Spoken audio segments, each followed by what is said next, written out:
guys, it's time for another Tipsy Tuesday. What is Tipsy Tuesday? Tipsy Tuesday is just Tuesday where we share tips. Anything from cruising, Disney, to maybe even going to the New York City. And this week we're going to talk bourbon. And we're talking the Kentucky Bourbon Trail. That's right, bourbon. So if you like bourbon and whiskey, definitely check us out. Before we begin, remember, hit that subscribe button and follow us because we're going to have a lot more stuff coming this week. So let's talk Bourbon Trail. Some of the biggest things we can tell you about the Bourbon Trail is plan ahead. Figure out how many days you want to be gone. When we did it with a couple other couples that we were with, we ended up doing like 10 days. And we did everything from on the main trip, on the main trail, but one, and then which was Green River. And then they also had the craft distilleries.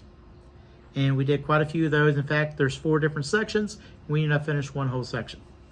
So it was really kind of cool to kind of see the different things. And then later this week, we'll have a small short video on how someone, whether they're on the craft trail or what they need to do to be on the main bourbon trail. But there's currently 18 distilleries on the main bourbon trail. We did all of them but Green River, which is furthest in Kentucky. In fact, it's in its own time zone. But again, you need to figure out how long you want to be gone. Is it going to be a weekend thing? Is it going to be a week? What is it that, how many days you really need to be gone? Or how many, obviously the shorter the trip, the more trips you're going to have to take to kind of finish either trail, whether it's the craft or the main trail. The next tip would be also to, once you figure that out, you need to probably plan, I'd say 6 to 9 months in advance. The reason being is that the distilleries put their tours kind of different. So some distilleries will release their tours where you can book them like 45 days in advance when you're going to be there. Other ones might be a little bit less than 45 days. Some might be more. Some tours are going to be free. Some tours you're going to cost extra in order to take. So you kind of need to start planning at least 6 months, probably closer to 9 months in advance. I'd probably start like a grid or a spreadsheet of all the distilleries you kind of want to visit, or maybe the distilleries in that area. So for instance, if you want to go Buffalo Trace, for instance, or Buffalo Trace, side note, is not part of the main trail anymore, but let's say you want to kind of hit Buffalo Trace, because I know I always do. If you wanted to hit Buffalo Trace, you kind of want to check to see what distilleries are around there. Maybe you want to kind of do it regional, and you want to kind of go towards maybe start further into Kentucky with Green River, figure out the craft distilleries that are kind of around there and finish that region. So it's going to you kind of want to plan out on exactly how many days you're going to be gone, how far you really want to drive around, and figure out what areas are in there. So like for instance, we'll later this week we're going to kind of show you, like, pinpoint, okay, if I want to go to Woodford for an example, here are kind of the craft and regular distilleries that are in that area that I could drive around and get to. So you're going to kind of want to figure out exactly what, plan ahead, figure out what tours you want to do. We're also going to have some reviews this week of some of our favorite distilleries that we went to. So definitely plan ahead, get a grid, have the grid of which ones provide. Include everything from how many days in advance, put them on your calendar, figure out what days you want to visit.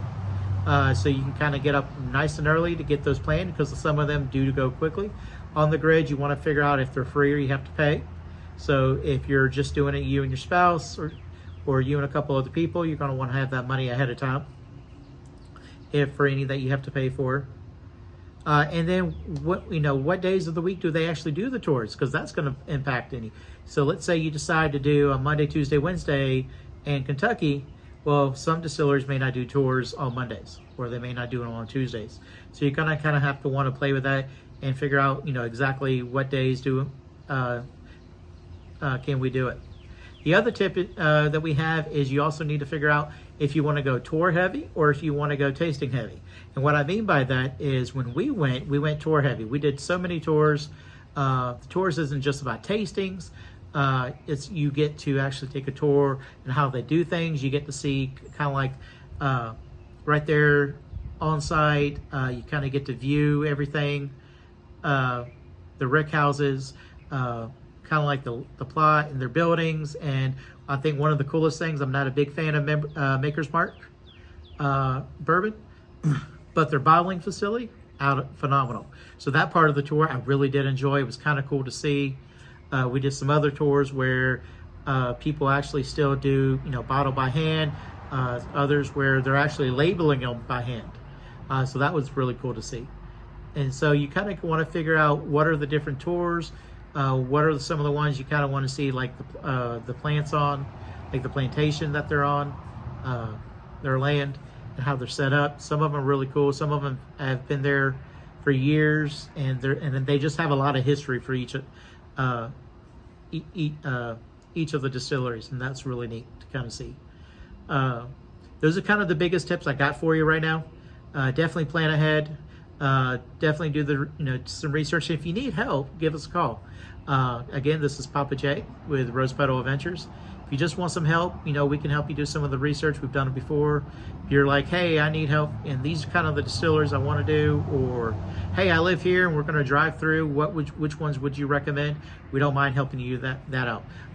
Again, we don't make anything off of it. We're just kind of helping people out.